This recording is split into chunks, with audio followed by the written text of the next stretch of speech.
नमस्कार. राणीज किचनमध्ये तुम्हा सर्वांचा खूप खूप स्वागत आहे. तरी मी आज या ठिकाणी बनवणार आहे पनीर चीज टाको, जे बनवायला खूप सोपं आहे आणि खायला तर खूपच छान असं लागतं. अगदी घरच्या घरी आपण रेस्टॉरंटसारखं टाकोज बनवू शकतो. चला तर मग आपण फटाफट रेसिपीला सुरुवात करूया. सर्वप्रथम या ठिकाणी जो आपण मिश्रण बनवतो टाकोजचं, त्यासाठी काय काय लागणार आहे ते बघूया. 2 शिमला मिरची, 2 कांदे, 100 ग्राम पनीर, चीज आणि या ठिकाणी थोडेसे स्वीट कॉर्न आहेत. बारीक कापलेली कोथिंबीर आणि एकदम बारीक चिरलेली हिरवी मिरची आहे. आता हे साहित्य तुम्हाला जितकं टाकोज बनवायचे आहेत त्या हिशोबाने कमी किंवा जास्त करू शकता, किंवा याच्यामध्ये तुम्ही आणखीन दुसऱ्या कुठल्या भाज्या सुद्धा ॲड करू शकता. यानंतर आता पॅनमध्ये घ्यायचं आहे एक तेल सुद्धा जास्त घालायचं नाही आपल्याला, फक्त एक माप तेल घालायचं आहे आणि त्याच्यामध्ये घालायचं आहे बारीक कापलेला कांदा आणि शिमला मिरची. ही कांदा आणि शिमला मिरची आपल्याला पूर्ण भाजून घ्यायचं नाही, फक्त ह्याचा कच्चा पण जो असतो म्हणजे ओला पण जो असतो तो ओला फक्त आपल्याला कमी करायचा आहे. जास्त याला भाजून घ्यायचं नाही, अगदी हलकंसं भाजून घ्यायचं आहे. तर बघू शकता या ठिकाणी हलकंसं कांदा आणि शिमला भाजलेला आहे. यानंतर आता याच्यामध्ये घालायचे आहेत कॉर्न. हे कॉर्न सुद्धा आपल्याला जास्त भाजून घ्यायचे नाही, उगा हलकंसं आपल्याला गरम करून घ्यायचं आहे. यानंतर याच्यामध्ये घातलेली आहे बारीक कापलेली हिरवी मिरची. याला सुद्धा छान मिक्स करून घेऊया. आता याच्यामध्ये घालूया पनीरचे आपल्याला बारीक बारीक तुकडे करून घ्यायचे आहेत, म्हणजे खाताना तो आपल्याला खाली पडणार नाही या हिशोबाने आपल्याला बारीक बारीक तुकडे करायचे आहेत. किंवा तुम्ही भुर्जीसारखं याला बारीक असं थोडंसं मॅश करून सुद्धा टाकू शकतो. आता पनीर सुद्धा छान मिक्स करून घ्यायचं आहे. पनीर मिक्स करून झाल्यानंतर याच्यामध्ये घालायचं आहे चवीपुरतं मीठ, चवीपुरतं लाल मिरची पावडर आणि थोडीशी हळद आणि वरून थोडीशी कोथिंबीर घालायचं आहे. कोथिंबीर जास्त घालायचं नाही, नाहीतर आपला हा जो टाकोजचा जो टेस्ट आहे तो टेस्ट बिघडेल किंवा तो सारखं कोथिंबीर लागेल. याच्यामुळे आपल्याला कोथिंबीर थोडीशी कमीच घालायचं आहे. हे सर्व छान मिक्स करून घ्यायचं आहे. आता हे मिश्रण सुद्धा आपल्याला भाजून घ्यायचं नाही पूर्णपर्यंत, हलकंसं मिक्स करून याला हलकंसं म्हणजे 1 मिनिटाच्या आतच याला आपल्याला भाजून काढून घ्यायचं आहे. आता गॅस बंद केलेला आहे. सर्व मिश्रण छान मिक्स झालेलं आहे. आता याला थंड होण्यासाठी एका बाउलमध्ये काढून घेऊया. तर या ठिकाणी आपला हा टाकोचा जो मिश्रण असतो, जो त्याच्यामध्ये जो भरण्याचा जो सारण म्हणतात, तो या ठिकाणी तयार झालेला आहे. बघू शकता किती छान दिसत आहे आणि भरपूर प्रोटीन असं याच्यामध्ये आहे. मुलांना डब्याला देण्यासाठी किंवा ऑफिससाठी किंवा घरी कधी पाहुणे येणार असतील तर आपण झटपट हे बनवू शकतो. यानंतर या ठिकाणी कणिक मळलेली आहे. मी जो रोजची आपण चपाती बनवतो तेच या ठिकाणी मळून घेतलेला आहे. याला मळून मी अर्धा तास ठेवला होता भिजण्यासाठी. अर्धा तास झालेला आहे. वेळ कमी असेल तर 15 मिनिट सुद्धा आपण याला भिजत ठेवू शकतो. जो रेग्युलर आपण चपाती बनवतो तोच पीठ आहे, या ठिकाणी गव्हाचं पीठ आहे. याऐवजी तुम्ही मैदा रवा सुद्धा मिक्स करून बनवू शकता, पण या ठिकाणी आपण हेल्दी करत आहोत म्हणून मी गव्हाच्या पिठाचाच बनवणार आहे. तर याचं मी 2 गोळे बनवून घेतलेले आहेत. आता याचे आपल्याला छोटे छोटे फुलके करून घ्यायचे आहेत, म्हणजे आपण जो छोटे छोटे फुलके किंवा छोटी चपाती बनवतो पुरीसारखी, तसे या ठिकाणी आपल्याला बनवून घ्यायचं आहे.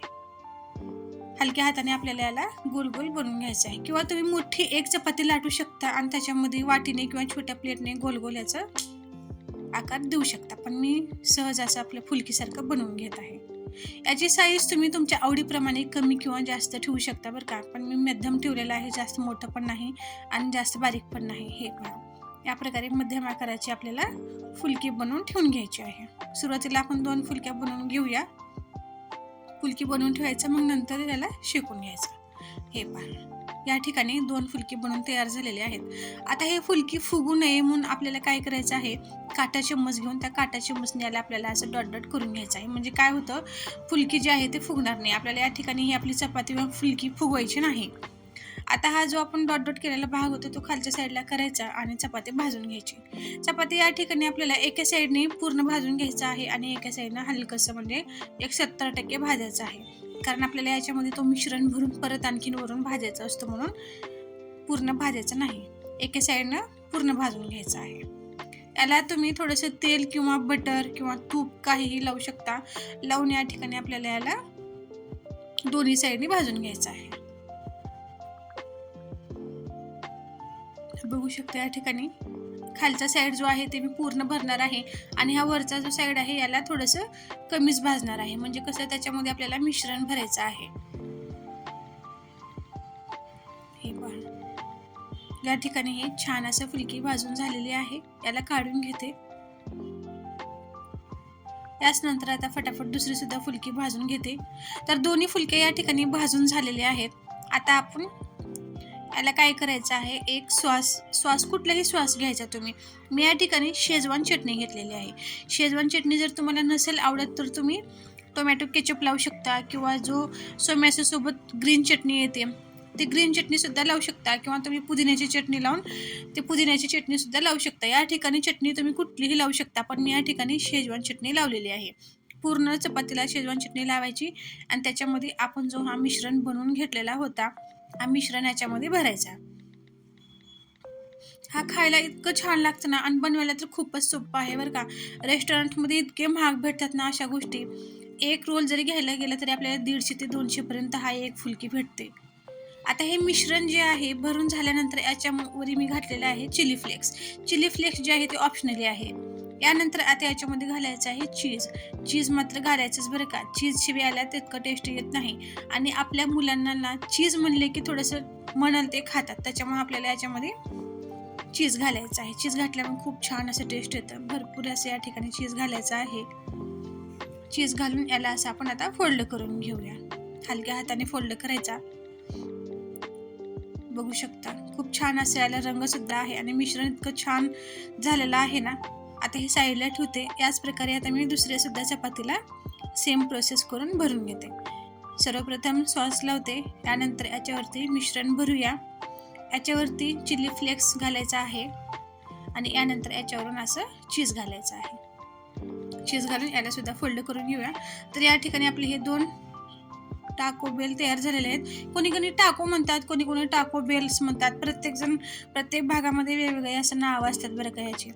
आता गॅसवरती पॅन ठेवलेला आहे. याच्यावरती तुम्ही लोखंडाचा सुद्धा ठेवू शकता किंवा नॉनस्टिकचा तवा ठेवू शकता. माझा हा रेग्युलरचा जो मी चपाती बनवते रेग्युलर लोखंडाचा तवा आहे. त्याला मी छान गरम करून घेतला होता आणि गॅस एकदम मध्यम ठेवायचा आहे. या ठिकाणी गॅस फुल ठेवायचा नाही. अगदी मध्यम गॅसवरती आपल्याला दोन्ही साईडनी छान भाजून घ्यायचं आहे. आणि जेव्हा आपण ह्याला पलटवतो ना त्यावेळेस थोडंसं आपल्याला सावकाश, कारण मिश्रण बाहेर येण्याची शक्यता असते. त्याच्यामुळे आपल्याला हलक्या हाताने असं दोन्ही साईडला धरून सावकाशपणे आपल्याला ह्याला भाजून घ्यायचं आहे. भाजताना वरून थोडंसं याला तेल लावू शकता किंवा बटर लावू शकता किंवा तूप लावू शकता. तुम्ही तुमच्या आवडीनुसार याला काही पण लावून घ्यायचं आहे. मी या ठिकाणी तेलच लावलेलं आहे. तेल लावून दोन्ही साईडनं छान असं भाजून घेतलेलं आहे. जास्त कडक पण करायचं नाही. तर बघू शकता मध्यम गॅसवरती या ठिकाणी छान असं आपले हे टाकोस जे आहेत ते तयार झालेले आहेत. रंग बघू शकता किती छान आलेला आहे आणि खायला खूप हेल्दी असतं बरं का. याच्यामध्ये तुम्ही कुठल्याही भाज्या घालू शकता. आपली मुलं जर भाज्या खात नसतील तर आपण याच्यामध्ये भरपूर कुठलीही गोबीची भाजी म्हणा किंवा कुठलीही भाजी असू दे, आपण अशी ही भाजी बनवून त्याच्यामध्ये आपण असं मिश्रण भरून आपण मुलांना बनवून देऊ शकतो. आहा, बघू शकता इतकं छान हा टाकोस झालेला आहे ना.